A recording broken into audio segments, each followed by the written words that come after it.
Hello friend, welcome to it and repeat. আজকে তোমাদের বানিয়ে দেখাবো একটা হেলদি চকলেট কেকের রেসিপি। সবার প্রথমে এখানে আমি গুড় নিয়ে নিলাম। গুড়টাকে এইভাবে একটু চাকু দিয়ে কেটে নিচ্ছি। ভাবতে পারো বড়দিন চলে গেছে, এখন কেকের রেসিপি কী বলো তো? এই কেকগুলো কিন্তু বন্ধুরা আমি আগেই বানিয়েছি। কোনো কারণবশত ভিডিওগুলো এডিট করতে পারিনি বলে তাই দিতে পারিনি। ফুড কেকের রেসিপিও কিন্তু দেবো। তারপরে একটা মিক্সিং জারের মধ্যে একটা ডিম নিয়ে নিলাম, 1 কাপ, ছোটো কাপের 1 কাপ মতন সুজি আর গুড়টাকে পরিমাণ মতন দিয়ে, যতটুকু মিষ্টি যে যেমন খাবে তেমনই দেবে, দিয়ে তারপরে একটুখানি ঘুরিয়ে নিলাম। এখানে 2 চামচি মতন মেল্টেড বাটার দিয়ে দিলাম।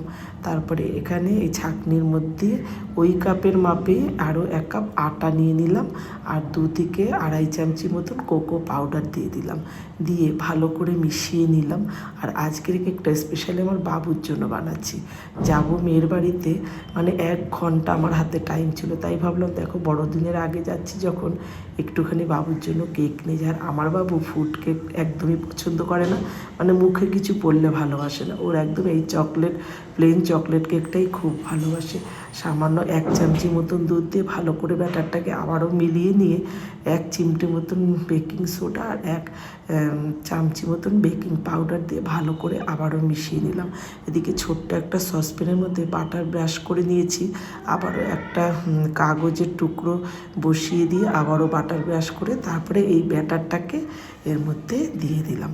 ওদিকে আমি একটা হাঁড়ি বসিয়ে দিয়েছি গরম করতে 10 মিনিটের জন্য, গরম করে তারপরে একটা স্ট্যান্ড বসিয়ে এর মধ্যে এই যে দেখো বসিয়ে, গ্যাসের ফ্লেমটা একদম লো টু মিডিয়ামে কিন্তু রাখতে হবে। একদম 25 মিনিট পরে দেখো এই যে ঢাকনা তুললাম, আর দেখো কত সুন্দর কেকটা আছে। আর চলো একবার দেখি একটা কাঠি ঢুকিয়ে কতটা ক্লিন বেরিয়েছে। এই যে একদম কিন্তু হয়ে গেছে। তবে কেকটা এখন তোমাদের আমি বার করে কেটে দেখাতে পারবো না, মেয়ের বাড়িতে গিয়ে দেখাবো। আর এই যে এখনও গরম গরম আছে, গরম গরম কেক নিয়ে কিন্তু আমি চলে গেছি। আর যাওয়ার সাথে সাথেই তো বাবু একদম দেখেই খুব খুশি, ও চকলেট কেক ভীষণ ভালোবাসে খেতে। যাই হোক, নিজেই খুঁটে খুঁটে খাচ্ছিল, ওটা দেখে আমার ভীষণ ভালো লেগেছে। তা এই যে নামিয়ে নিলাম। আর চলো, একদম গরম গরম আছে, এবার কিন্তু আমি মেয়ের বাড়িতে গিয়ে কেকটাকে কাটবো। আর কতটা সুন্দর হয়েছে দেখো। আর এইভাবে বানালে দেখো বাড়ির বাচ্চাদের জন্য একদম হেলদি জিনিসটা কিন্তু ঘরে বানালে সেটা পাওয়াই যায়, তাই না?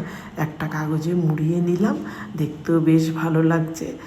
তাই এই যে মেয়ের বাড়িতে চলে আসলাম, মেয়েকে বললাম বাবুকে কেকটা কেটে দে। তবে আমার জামাইও খুব ভালো খেয়েছে। কেমন লাগলো রেসিপিটা অবশ্যই জানিও। ফিরে আসছি পরের রেসিপিতে। সবাই ভালো থেকো।